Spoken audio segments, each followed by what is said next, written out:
critical. First ban, same for RNG, and Twitch also banned out from SKT. It's looking like we're going to see a very similar ban phase. At the very least, SKT doing it in a different order, so now we get to see if they're going to play the same style. There's the Lucian ban as well, looking to now pinch Wuxx's champion pool. All he's played all tournament long is Twitch, Lucian, Sivir. No Ezreal, no Caitlyn, nothing else. He has a Jhin. Oh, he's a Jhin game, you're right, game. one Jhin game. And it was against SKT, and Yeah. I think that Jhin is a good pick against SKT because they don't go aggressive. They kite back against it, and Jhin is just able to sit back and actually initiate team fights for this RNG lineup. He joins very late into the team fights. Now the exact same plan coming out of the Chinese squad. Royal never give up, same 3 bans, same order. SKT have already added a new ban in Lucian, which means they have to drop one of Azir or Ryze.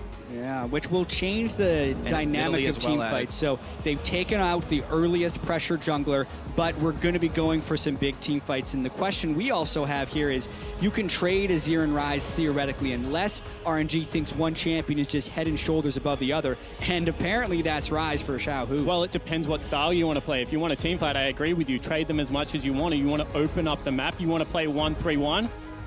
Faker cannot take teleport. Like, Ryze just needs setup time. It just doesn't suit his playstyle as well, at all. It's more of a 1-1-3 with people rotating into the Azir lane, if that is how you want to play it. So I just think that with how game 1 played out, Ryze is a much better pick for RNG's current strategy than what Azir ever would be. And no surprise here, SKT taking an early round Sivir pick with lines up with their ban strategy. The Azir still coming through though, so not trying to show off anything new, realizing that Poppy for Trundle wasn't exactly the best trade, and nothing else really required, as Kindred and Graves are a pretty easy trade too. I do feel like, however, right now RNG do have to prioritize the Kindred because there is just so much control in AoE out of this SKT lineup that if you gave them Kindred as well, it would be way too strong. I agree with that. And here, Kindred, I do think, is a little bit ahead of Graves on the current patch, although you can have fantastic Graves games as Mlxg has had. So really, this entire early bit of the draft phase has just been power picks so far. Ooh, look at this, actually changing the strategy up. Elise coming through. They don't want any of those highly contested marksman junglers. Graves. They're changing the style. They need initiation. I mean, if Wolf's going to play Soraka all series and you're going to run Azir, he can't be a primary initiator. They have to have some way to generate CC. Graves doesn't give you that at all. Which they didn't have last game. They didn't have a way of generating CC aside from Faker trying to go in and solo people, which he did 6 times, but it wasn't enough to win the game. And I actually have seen Elise used as a fairly effective pick against Kindred, because if Kindred doesn't go Mercury Treads or have an early QSS, it's a good burst window to take her down, to take them down on Kindred, and it's a possible road to success. It's also that you can invade Graves, and unless he killed you, kind of get away from it. You really can't ever invade an Elise if you don't have vision. I mean, her ability to just zero out a champion early on in the game is nearly unrivaled. Whoa. Ooh, top They're putting lane Ryze with Kalista LeBlanc. Changing things up. Wow. Looper again saying, yeah, I know what the top lane meta is. I don't really care. And he's like, I don't care if I play into Poppy, and he doesn't think Duke has something else that could be good against it. And the thing is here, like, SKT gets to react to this and still have a counterpick. I do have to credit SKT for saving their top laner so they can't get counterpicked again, but they're also, it's been a while since they've had to go up against a Ryze. In the top lane, yeah, I imagine it's been a while for them here. What? And 30 seconds ticking down for Wolf to decide. One thing that people, I guess, Ryze does a lot of damage, right? But in top lane, it's such a longer lane that the CC starts becoming like even more critical. I mean, if you give Mlxg half a lane to chase down Poppy, even if the Ryze does no damage, Mlxg will kill him. But also, if you give Elise a stun target and Ryze is pushed too far up, they can chain their CC and kill him the same way. So this will be a jungle-heavy focus on the lane. And last game, Mlxg was able to come out ahead, but the early ganking of Elise can also be incredibly potent. And once again, Xiaohu is hovering teleport on your screen. This time, I expect him to commit, because Ryze is a very easy dive target in the early game, and you need some form of reaction. Extra protection. That can come in the form of that teleport. And keep in mind, for Kalista Braum to do well against this Sivir Soraka, they've actually got to get in there, get the Ren stacks and dodge forward, so that team might need to reinforce the 2-on-2. Either of these side lanes could be easy points of attention here.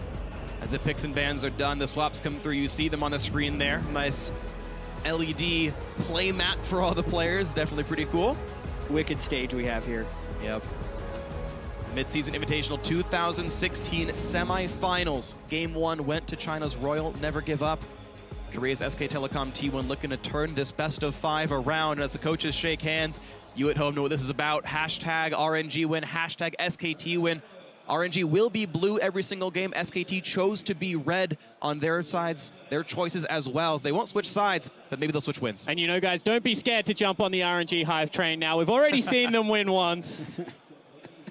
Yeah? It could be more. I mean, everyone in the stadium right now is on the RNG hype train. I have not seen this venue more packed than I have right now. And it's a Friday, so it's not even the weekend yet. All these guys are here in the middle of the afternoon to watch this team, and the 1-0 start is super promising for their chances. But I'm just so excited about this game coming up right now. We get to see another new top lane pick for the tournament with Looper's Ryze, and we get to see SKT with a very strong mid lane AD carry duo that they power picked early, but still questionable initiation for them. I can't wait to see how this plays out.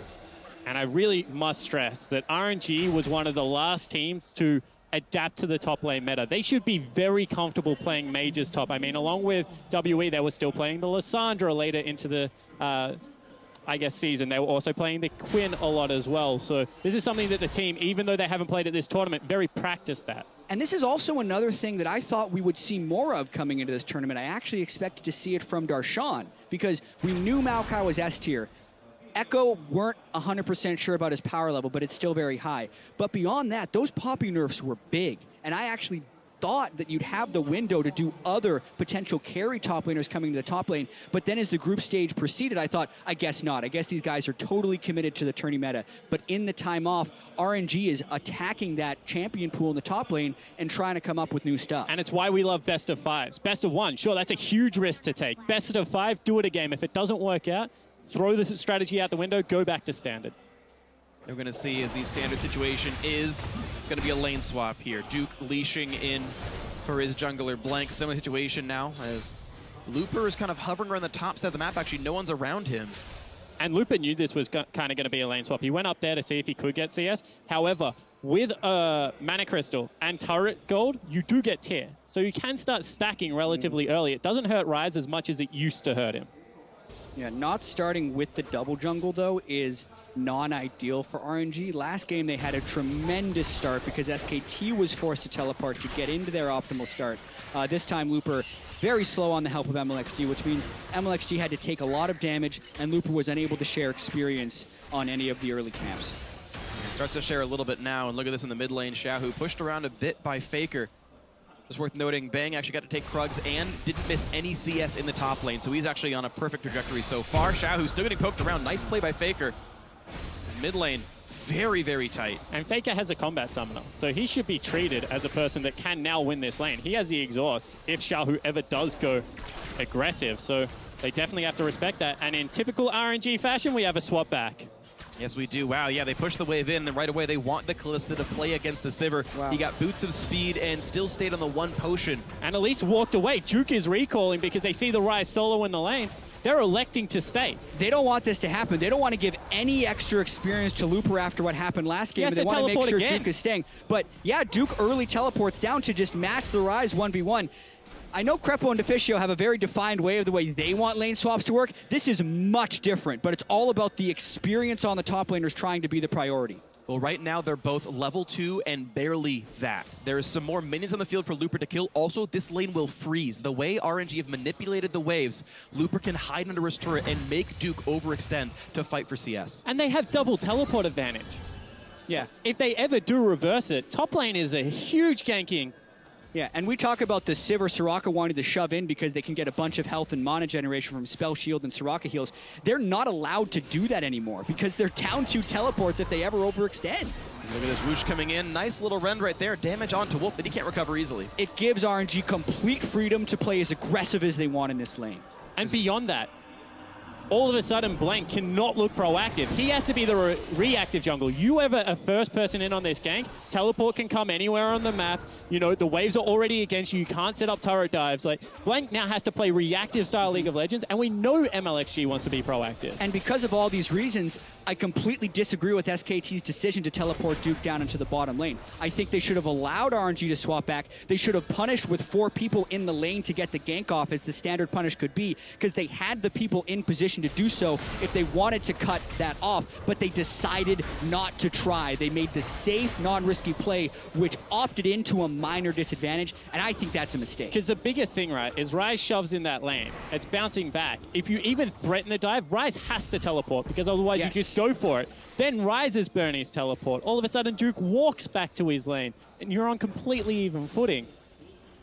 It's just, as far as standard lane swap goes, RNG bucked the trend, but SKT's response was not the right one. I think SKT fumbled, but I also think it's rooted in their philosophy coming into this tournament where they're not willing to take those risks. SKT hasn't picked initiation in hardly any of their team compositions, and they haven't really done any turret diving in the early game. So RNG was playing to those tendencies or just doing what they're used to doing in the LPL. Either way, it worked. Look at that gold lead. And right now is the first potential risk right there. The bot lane, the one-on-one down there, Ryze versus Poppy. The wave had just pushed back out, and that river was pink warded. There was no vision for Looper at all, but no one came down to punish this. He was able to kill a pink ward, shoving in a wave with no concern for Blanc at all. And Elise in the early game, and there's no punish at all. Well, Duke has just picked up 8 CS. Before that, he was like 15 CS behind. If you mis-execute that gank and 5 minions die to a turret, ooh, that's nice from Faker. That's horrible for the Poppy. So, you know, even though it's a risky play, it's still pretty high percentage out of Looper to be able to push out like that. Yeah, and Looper is actually playing incredibly risky right here. He's gone tier first and still sat on a monocrystal. Sometimes you will see the top lane Ryze go Catalyst first because it gives them a little bit more durability in the ganks. But based on the pressure advantage they have right now, he has so many wards in the river. 1 deep ward covering a jungle exit, and 1 pink ward in the lane brush. It's really hard for SKT to get in position to stop that, and he also would have Xiaohu's teleport to protect him, so that's his safety in doing the risky build. All in all, this is actually a great early game for RNG. Yeah, it certainly is, and the last place I want to hit on is the jungle, because it has been greatly skewed. If you take something not Nidalee, Kindred, or Graves, you have a window to be stronger than them. That for Elise is levels 1 to 5 before they have their ultimates. For Lee Sin, it's on the level 6 to 9 when you have the execute presence. Right now, Blanc has completely missed his window because of how the lanes have kind of been controlled and manipulated by this RNG squad. 450 gold already, the difference between Mlxg and Blanc, and neither of them have really even seen enemies. Really impressive stuff. You can see the rest of these lanes close to equal. Faker, slight lead in his matchup. Well played by him. He blind picked the Azir. Counter picked by LeBlanc. Did just fine in that one. Bot lane pretty close as well. The duos 70 gold apart for the AD carries. Not a huge problem there. But yeah, 300 gold lead now for Looper. Duke is on the receiving end of a lot of punishment. He's going to have to teleport again against the double TP comp. Yeah, and the question will have to be, like, where is SKT going to get their advantages? There's the play, the deep ward, and it's going to be Mata Teleport looking for LeBlanc. There's nowhere for this guy to go. Why even burn the flash?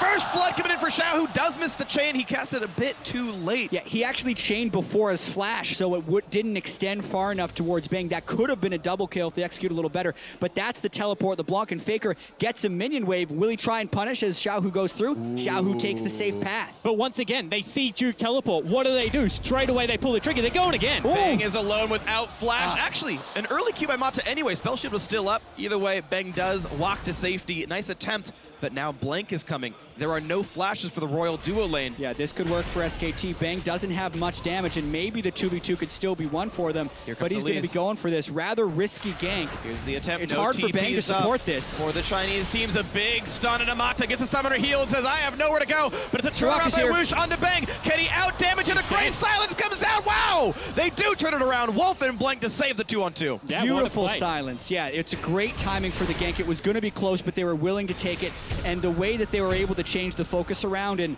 have Mata be so low at the start of the gank stopped him from being able to be safe. Wow, flash slow from Mlxg. Still wants to dive with the red buff. Exhaust. Oh, Wish comes through, and it's not going to be anything. Mlxg pops Lamb's Respite, and he actually just gets out. Doesn't want to get outplayed by Faker, but he burns both summoners off of the SKT mid laner. So in the end, really nice play out of Mlxg. Both he and Faker burn the flash early, which I think is crucial in that gank.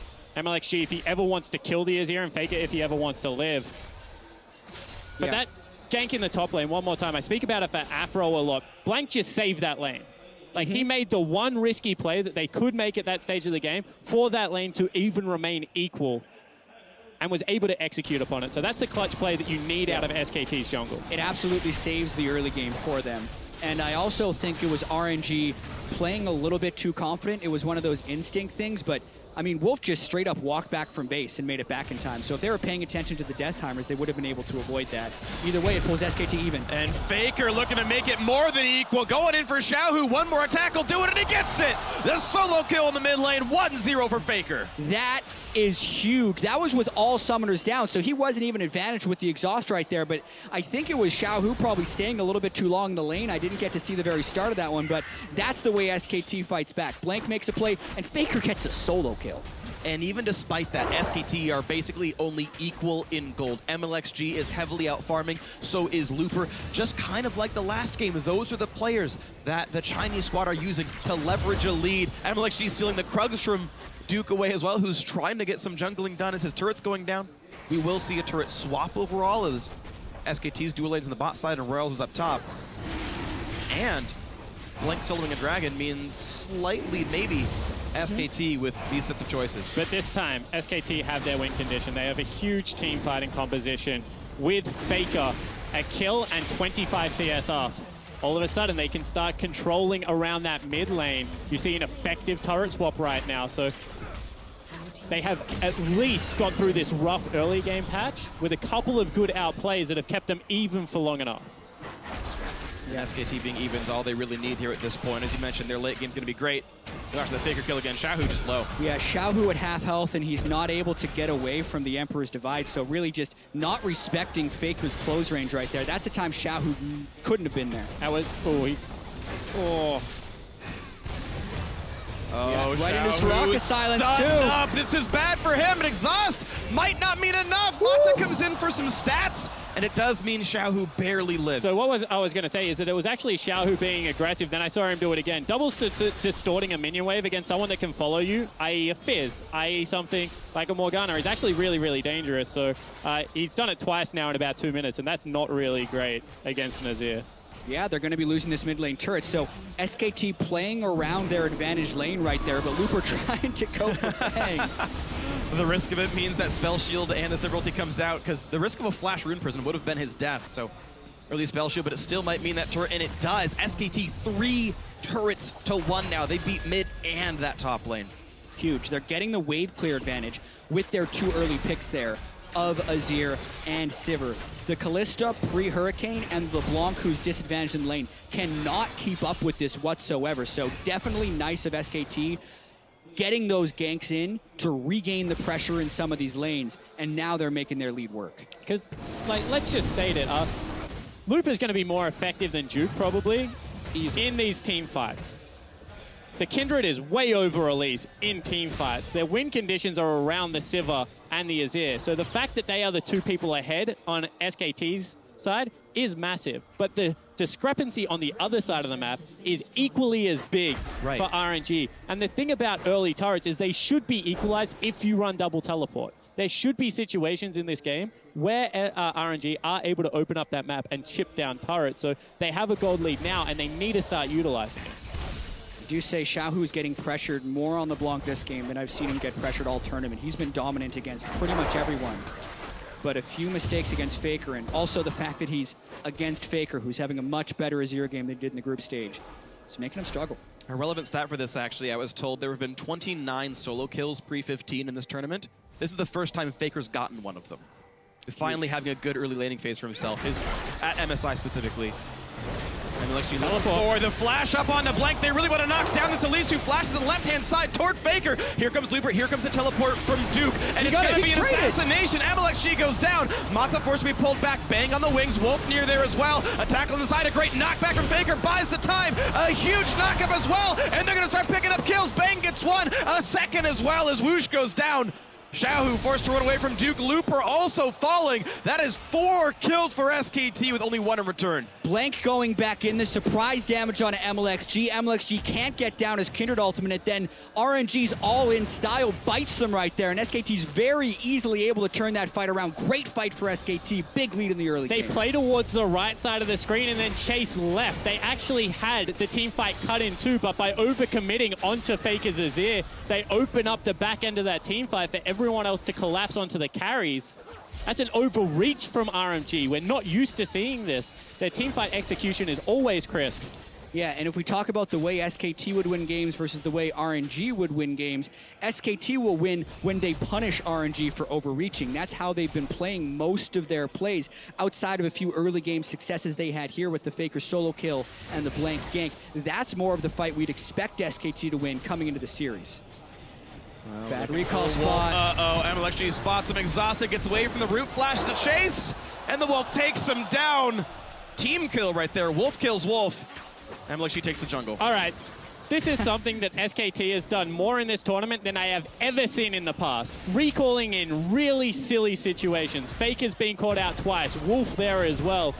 Walk back deeper into your jungle. Or set down an aggressive ward as they walk over it. At least give yourself time to be able to back away. Also, if I'm not mistaken, that was the ward that was teleported in the prior fight. So, like, Wolf knew he was very close to being in vision, if not completely in vision. Yeah, that is the ward that was still up from the prior fight where Wolf was recalling next to. But yeah, they teleport in.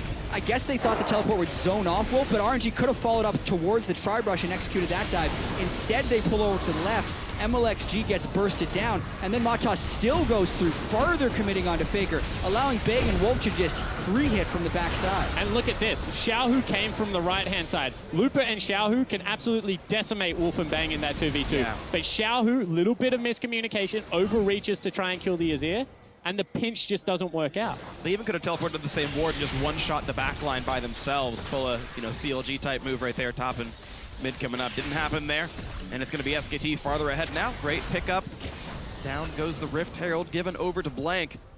Still a sizable lead here, 3,000 up, fighting for the blue buff, and a big knockback on a 2. That's bad for Mlxg. Pop slams her spite. Mata's going to come into this one as well, but Faker has so much time to deal the damage. A great tackle from Duke means a kill on the RNG jungler. Looper now running, slowed down by Wolf. The kill goes over to Blank, 2 for 0 with the blue steal. And Faker's playing like a man possessed right now. These Azir initiations are incredible. We thought SKT was a little bit low on initiation, but Faker's just making it work. As soon as he sees a small opening with the numbers advantage, he's going for it. That was a fantastic Emperor's Divide and an even bigger advantage for SKT. And you're behind RNG.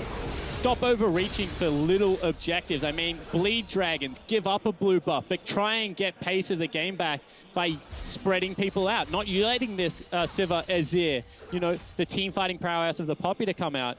Instead, they just keep going for the fights. And Faker, as you said, he's just going in time and time again, gets a two-man scoop here, and Looper can never get into the fight. Yeah, and it's into the Soraka silence, which is an amazing synergy that SKT's been able to pull off now. Both times they've played Soraka with Azir. And then at this point, Looper was just way in over his head and dies once again.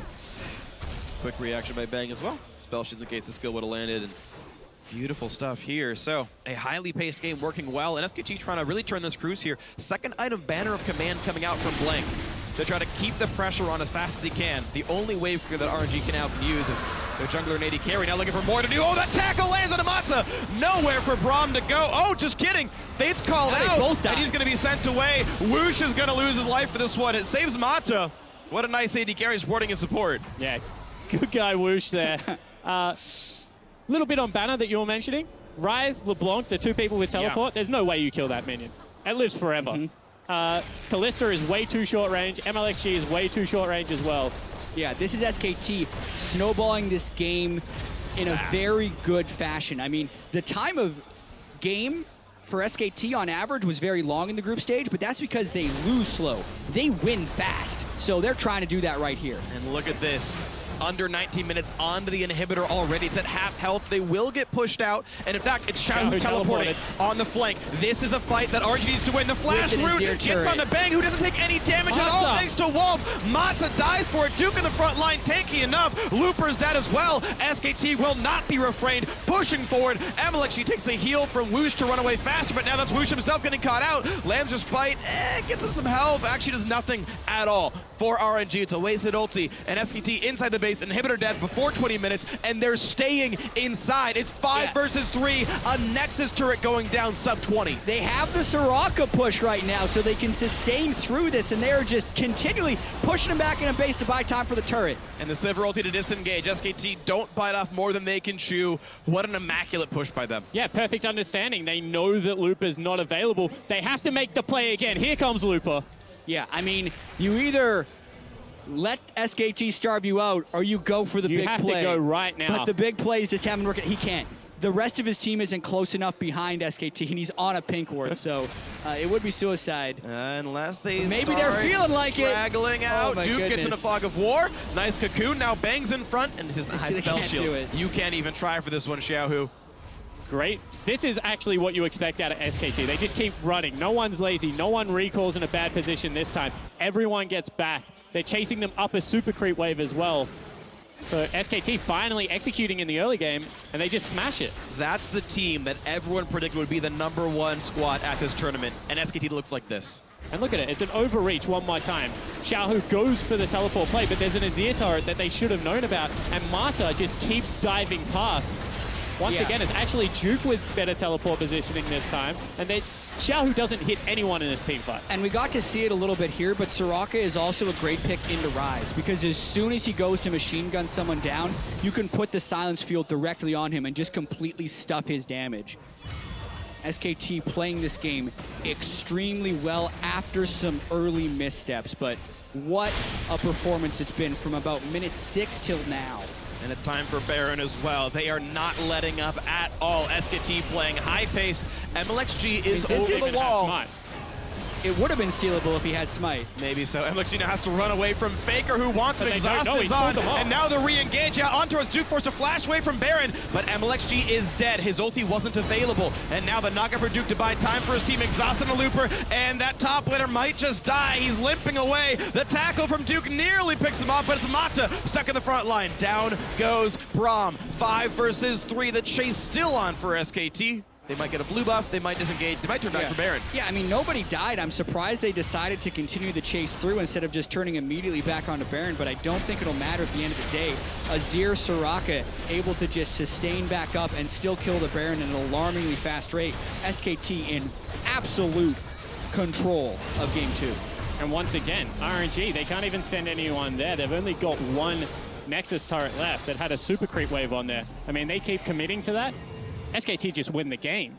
So, you know, they give up the Baron buff, and they're 10,000 gold behind, and this is just all started because, you know, SKT, they're not willing to take the risk. They peel up. Faker goes and deals with Mlxg, even though he doesn't have Smite, and everyone else just plays their role perfectly. Get away from the Baron pit, wait quicker to come back in. Buy time for Lupa to get re-engaged upon. And this top lane Ryze is being completely shut down. You saw when he tried to run in right there, the instant he tried to pop in for his spell combo, Soraka silence. He chased through. That's when SKT goes to layer their CC. So the Soraka was a pick that Wolf didn't have coming into this tournament, and Wolf actually isn't having the greatest of tournaments, but his Soraka play in this game in particular has been top-notch. And here comes the rest of it. Into the mid lane they go. Bot lane inhibitor still dead. It died 3 minutes ago or so. The fastest that we've ever seen a Nexus turret die happen as well earlier on. They're looking for #2 here. Baron up, banner, cannon, minions still on the field. And let's see what's next for SKT. It's going to be the top lane. That wave was already well manicured thanks to Duke and the rest of his squad. And this will be inhibitor #3. Yeah. RNG isn't going to be lasting long here. This is going to be inhibitor #3 with 5 people. And that's actually because no one can kill the banner minion. Going to be the end of the game. In they go. Mlxg low on health. Can't pop the Lambs just fighting time. Down he goes. Great by Blank. And all the kills are coming through. 4 already. Make that 5. It's a slaughter. It's a beautiful win for Korea's SK Telecom T1 to tie up the series. They smashed RNG in that game. That was absolute decimation of the Chinese squad. Yeah. This is the fastest time someone has beaten RNG in with a 23-minute, 32-second victory. And also, it may have taken 12 games, but the SKT people expected to show to MSI are finally here. They punish every mistake that RNG makes. The overreaches now no longer working. And you know, RNG got the early game they were looking for. 40 CS on their jungler, still 40 up on their top laner as well. And our SKT were like, we don't care. We have Azir Sivir. Like, why would you give us this lineup? Yeah, absolute decimation from SKT here. But this is the beauty that we keep coming back to of best of fives. RNG doesn't have to keep Maokai and Alistar bans because those are their champions just as much as they are SKT's champions. The complexion of the pick and ban phase can change drastically in Game 3. And after this result, it will. This is going to be so much fun. They'll stay on the same sides, but seeing